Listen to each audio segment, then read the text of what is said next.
WADR, promoting dialogue. It's midday in Dakar, 1 p.m. in Abuja. Welcome to this edition of Newslink here on West Africa Democracy Radio, broadcasting on 94.9 FM and around the world on WADR.org. Here are the top stories. Nigeria's at crossroads as the country celebrates June 12 Democracy Day in a pool of security and socio-economic challenges. When you talk about democracy, there are things we are not supposed to buy with our money. We stay in FCT, Federal Capital Territory, we buy water. I don't really think there is a democracy day. In these days, government eat alone. They only take care of themselves. I believe democracy is real in Nigeria. There is true transition of power. And African Union delegation engages stakeholders in Côte d'Ivoire amid rising political tension. We are in a phase of listening and understanding with the sole aim of ensuring that the upcoming elections can take place in a peaceful atmosphere. We must listen to all political stakeholders to see to what extent the African Union can contribute. Mali's Council of Ministers adopt a decree to extend General Assimi Goïta's military rule by 5 years. Centaur assesses Liberia's governance progress in 2024 annual reports. Please stay tuned for details of these stories and more. Christopher Aticho with Newslink. Today is June 12, Nigeria's Democracy Day, and a moment to reflect on the country's democratic journey. As the country commemorates this symbolic day, Nigerians at home and abroad are weighing in on the performance of the Tinubu-led administration so far.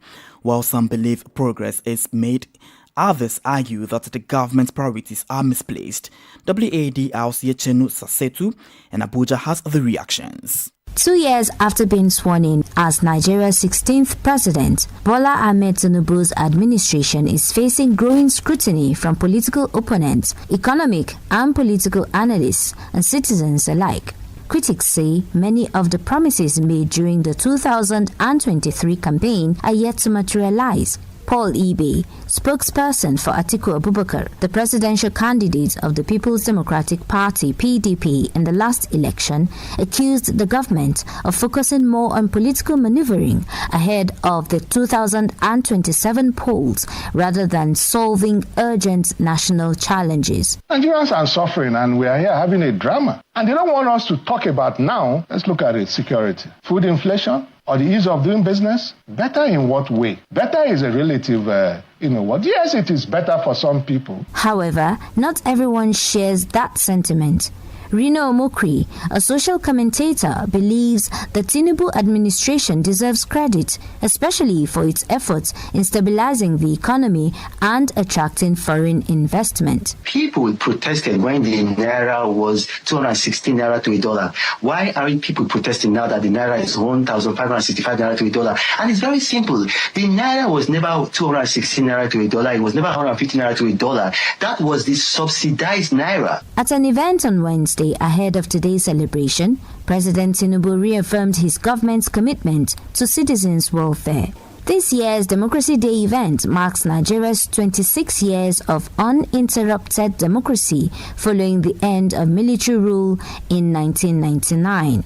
For WADR, Yechenu Sasetu in Abuja. While Nigeria's President Bola Ahmed Tinubu is at the moment addressing the National Assembly, Nigerians on the streets of Abuja, the nation's capital, have been speaking about the significance of the June 12 celebration. They argue that although this chosen date is a memorial of the late Democrat Moshood Abiola, the human element of what he fought for, such as a better economy, affordable health care and job opportunities, as well as peace and security, among others, are all lost. When you talk about democracy, there are things we are not supposed to buy with our money. We stay in FCT, Federal Capital Territory. We buy water. We pay for water. We even pay for the people to take our dustbin. Those days when somebody is contesting for an election, you don't come and say, you are going to give us pipe-borne water. It is not part of campaign. It's part of the amenities they are supposed to provide for us. Somebody represents our constituency. They are not doing anything. To me, I don't really think there is a democracy day. The government is supposed to take care of people. But in these days, government eat alone. They only take care of themselves in their offices. I believe democracy is real in Nigeria. There is true transition of power without bloodshed and whatever. And for over 2 years, to me, I believe things are okay for me, generally. The current administration is doing very well. Democracy has been all right for the past 2 years. There's true democracy in Nigeria because the election was conducted and the winner was announced. For me, I can see a gradual transformation based on infrastructures. But right now in Nigeria is looking like a one-party system, is looking more like dictatorship. And for the economy, I should say the economy has been economized. And those are some voices of Nigerians on the streets of Abuja on the Democracy Day. In Côte d'Ivoire, the African Union delegation continues its mission, a trip to Abidjan to listen to all stakeholders in the electoral process as political tensions have escalated. The African Union says it wants to avoid a new political crisis in Côte d'Ivoire. After engaging the National Human Rights Commission on Tuesday, the AU mission on Wednesday met with former President Laurent Gbagbo, a declared candidate for the presidential election next October, who has been removed from the electoral register. Mahatma Salih Anadef is the head of the delegation, and he addressed the media after the meeting. We are in a phase of listening and understanding with the sole aim of ensuring that the upcoming elections can take place in a peaceful atmosphere. And to do this, we must listen to all political stakeholders, all partners, to see to what extent the African Union can make a contribution so that Côte d'Ivoire cannot reconnect with the demons of the past. As you know, the sub-region is going through a period of turbulence.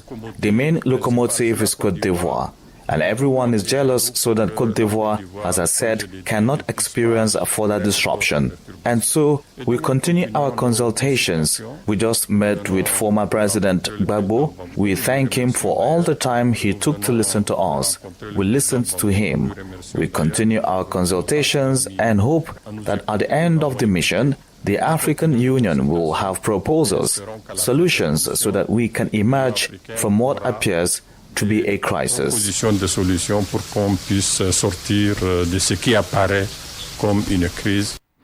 Mahamat Salih Anadef is the head of AU delegation to Côte d'Ivoire. More stories coming up on West Africa Democracy Radio. Newslink continues. And now to the Sahel, the Council of Ministers in Mali on Wednesday adopted the bill extending the military transition by 5 years. The document will be submitted to the Transitional Parliament for approval. If approved, the Transitional President General Assimi Goïta will remain in office until 2030, proposed in other AES member countries. The government justifies the decision as pivotal to allow the military transition to complete the work it began after the August 2021 coup. More details from Abdullahi Hassan. The text adopted by the Council of Ministers aims to revise the transition charter to allow General Assimi Goïta to remain at the helm of the country for another 5 years. The government justifies the extension of the transition by citing the ongoing security challenge and the threat of international destabilization, which will undermine the vital interests of the population. Bamako therefore emphasizes the need to continue the military transition as in the other AES countries to achieve complete peace in the 3 states.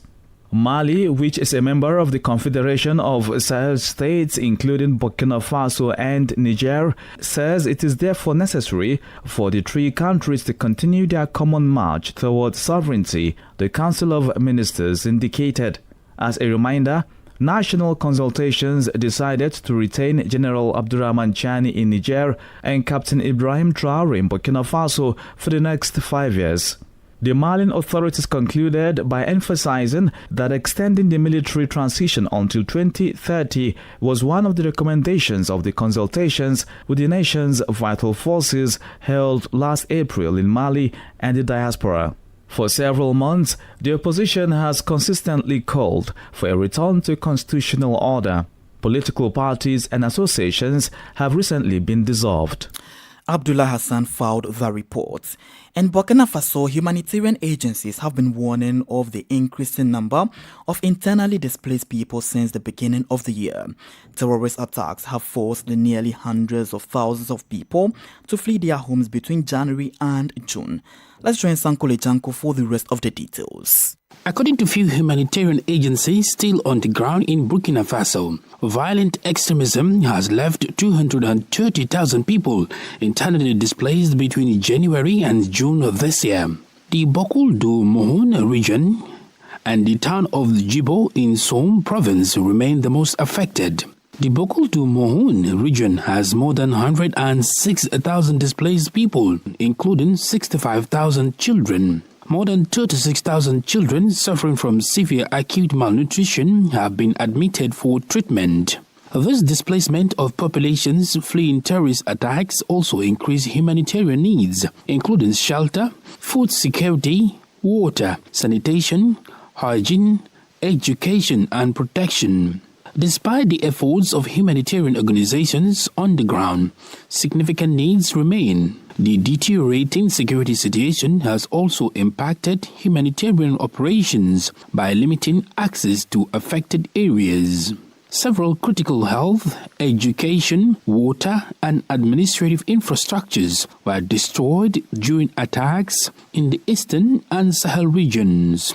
UNICEF warns that resource shortages are another major challenge in the humanitarian response in regions affected by insecurity in Burkina Faso. Sankole Janko filed the report.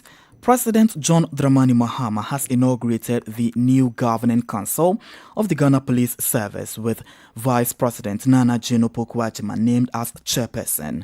This makes her the very first woman to chair the council. Formed under Article 201 of the 1992 Constitution, the council is tasked with ensuring transparency, fairness and professionalism within the police force.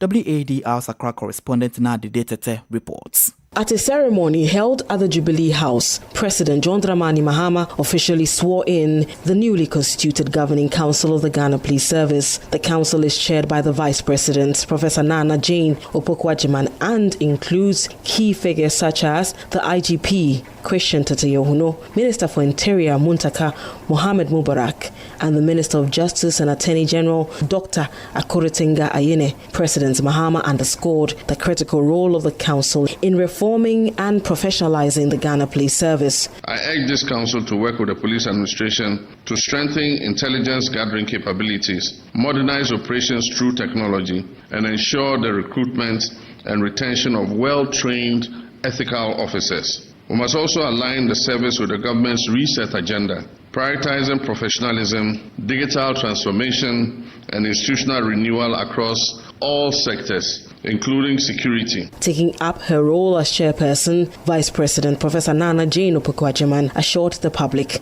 of the council's commitment to integrity and service. My fellow council members and I will work to ensure that our police service is empowered, well-trained and accountable, and as well equipped to meet the evolving challenges of modern democratic policing. Other members of the council include retired Commissioner of Police Nathan Kofi-Boakye, Deputy Commissioner of Police Lydia Yako Donko, Angel Lolo Esquire, and Rose Biwatinga. President Mahama pledged full presidential backing and called on all branches of government and the public to support the council's mandate. He also announced plans to retool the service. For WDR, Nadidi Tete, Accra. You're still listening to Newslink here on West Africa Democracy Radio, broadcast on 94.9 FM and around the world on WADR.org. We're also live on Facebook at WADR English Service, as well as YouTube at WADR News. Here is a reminder of our top stories. Nigeria is at crossroads as countries celebrate June 12 Democracy Day in a pool of security and socio-economic challenges. An African Union delegation engages stakeholders in Côte d'Ivoire amid rising political tension. Mali's Council of Ministers adopt a decree to extend General Assimi Goïta's military rule by 5 years. Still ahead in the news, Centaur assesses Liberia's governance progress in 2024 annual report. We do have the press review, guest interview, and sports news. Please stay with us. Fresh and breaking news all the time. Hear it first as the news breaks, only on West Africa Democracy Radio. Newslink continues. On Wednesday, the Center for Transparency and Accountability in Liberia, Centaur, unveiled its 2024 State of Corruption Report, score in Monrovia. The comprehensive report assesses Liberia's anti-corruption initiatives, celebrating progress while highlighting persistent obstacles. WAD House Monrovia correspondent Abraham Parker reports. During the launch, Centaur's Executive Director Anas Imayamid explained that the initiative began in 2021 and aims to shed light on government activities, essentially on public finance management. According to him, the 2024 report focuses on key pillars such as legal reforms, investigations, institutional strengthening, public accountability, and civil engagement. This report provides interviews we have with citizens across the country, especially the counties that are targeted by this program, and reports we gathered from different public and private institutions. Also addressing the gathering, Gerard Yakula highlighted significant institutional developments. These include the establishment of the Office of the Ombudsman and the Office of the World and Economic Crimes Court, the rollout of an electronic government procurement system, and the launch of a performance and compliance management system. Despite these advancements, systemic challenges, including political interference, weak enforcement, and judicial inefficiency, continue to diminish public confidence in anti-corruption efforts. So far, only 472 out of 1,900 public officials complied with asset declaration requirements in 2024, reflecting weak enforcement. To address these issues, Centaur recommends establishing dedicated anti-corruption codes, ensuring non-selective enforcement of laws, among others. For Newslink on WADR, Abraham Parker, Monrovia. Across the world, millions of children were exposed to hazardous working environments, jeopardizing their health, personal safety, and development. In a report jointly published by 2 UN agencies on Wednesday, at least 138 million children were recruited as child laborers in 2024. The latest data from the UN Children's Fund and the International Labour Organization, however, showed a reduction in child labor since 2020. 20 million children were less involved in labor between 2020 and 2024 compared to the data compiled between 2016 and 2020.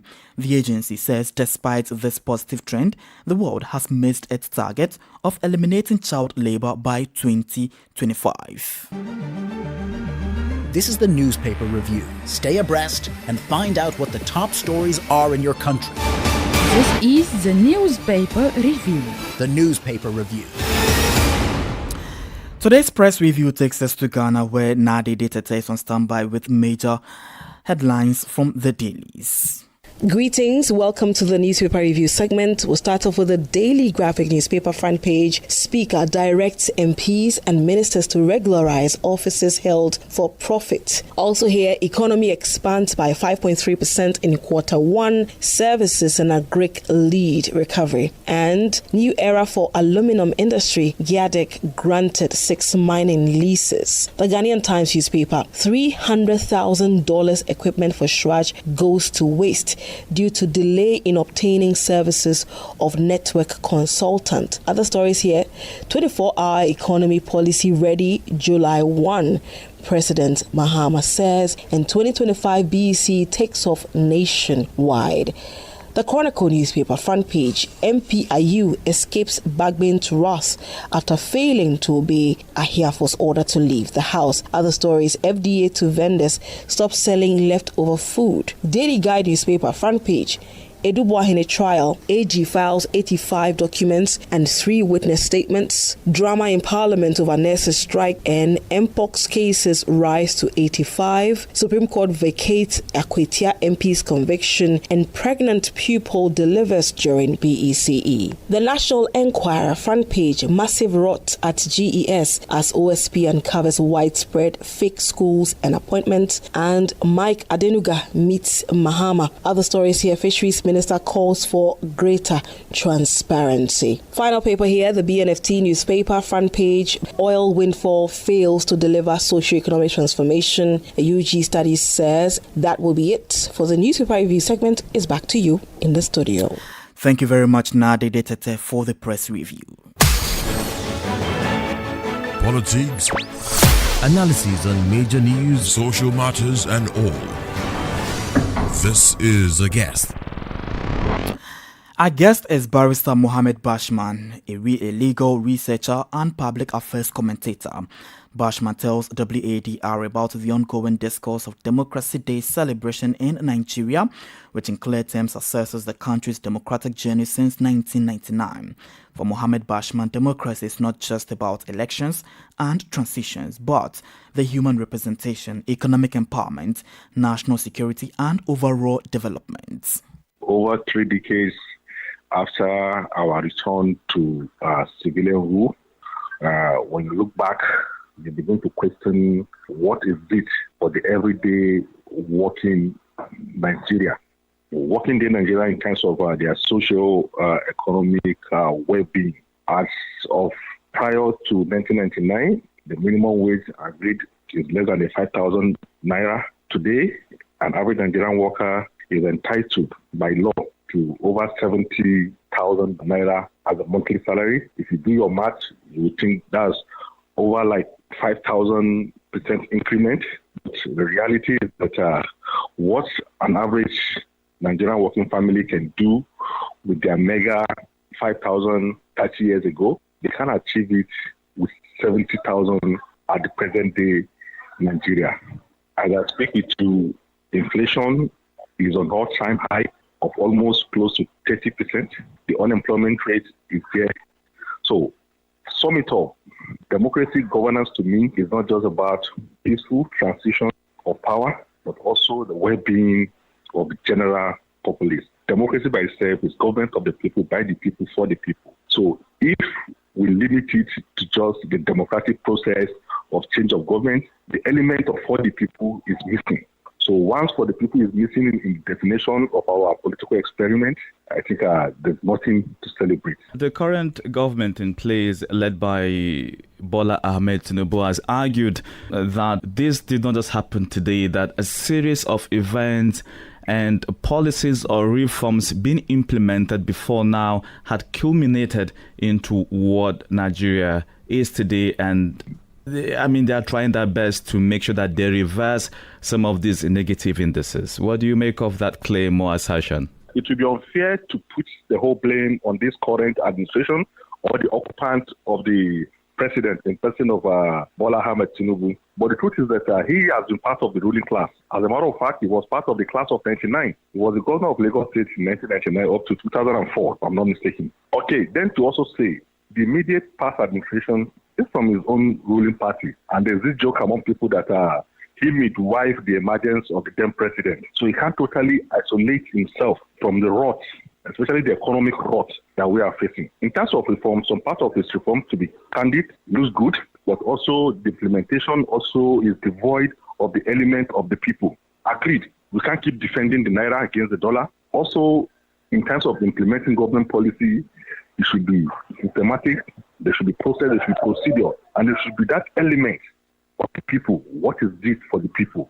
So that's my take on that. And you think the human element was missing when he, on May 29, 2023, upon his swearing in, announced the removal of the fuel subsidy? Many said that was the first misstep of this current regime. Honestly, without my using word, that's a bit insensitive because that eroded whatever an average Nigerian has as a purchasing power because there's a multiplier effect. It has a multiplier effect on everything we do on transportation, on feeding, on housing. So such kind of policy require some tactics, some wide consultation. And that's how we are where we are. Let's talk about insecurity. President Bola Ahmed Tinubu, when he assumed office under the Renewed Hope agenda, promised, like his predecessor, to restore peace or calm across the country, the different regions fighting different shades of insecurity. How far has that fight been like 2 years down the road?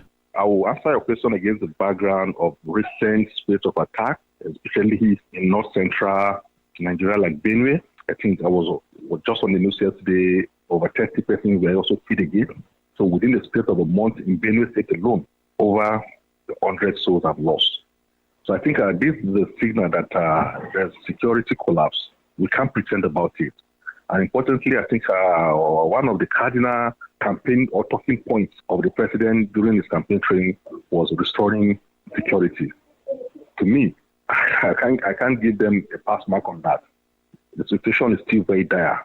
Well, as Nigerians celebrate democracy, which in your perspective is not just quantified or qualified by the smooth transition from one government to another, but should have the human component or elements in it, there is this divide that the current regime is rather focused on its re-election bid come 2027 rather than national growth and development. What do you think should be the discourse? This is actually very shameful, and I've also seen some spokesperson of the government trying to say that it's a party affair, or they're saying that the opposition party are also regrouping to rescue power. I think a serious government should face governance. We're just halfway into the administration, dividends of their so-called renew agenda. The guys are not feeling it yet. And now to start campaigning, start politicking. So that kind of corroborated my earlier this thing that the general assessment is that change of power every 4 years. And that's to me what I call the illiberal democracy. Democracy to them is all about politics, all about election. No, democracy is more than that. It's all about the general well-being of the people. Barrister Mohammed Bashman is a legal researcher and public affairs commentator. In sports this afternoon, Ghana's Black Queens have seen a drop in the latest global and continental ranking released by FIFA this afternoon.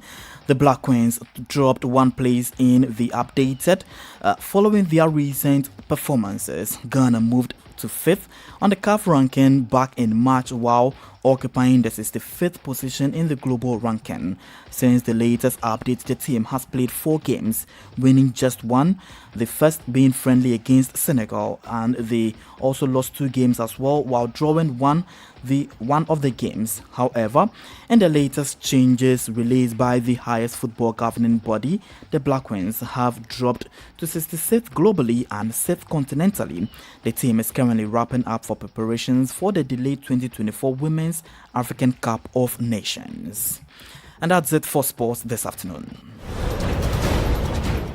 And with that, we've come to the end of this edition of Newslink here on West Africa Democracy Radio, broadcasting from Dakar, Senegal. Thank you for listening, and many thanks to Mustafa Sek and Umu Danyogo for the technical assistance. Do interact with us via our social media platforms, X formerly Twitter, Instagram at WADR News, and on Facebook at WADR English Service. Coming up at the bottom of the hour is our environment program, WADR's flagship Enviroscope. I am Christopher Aticho. Good afternoon and enjoy the rest of our broadcasts.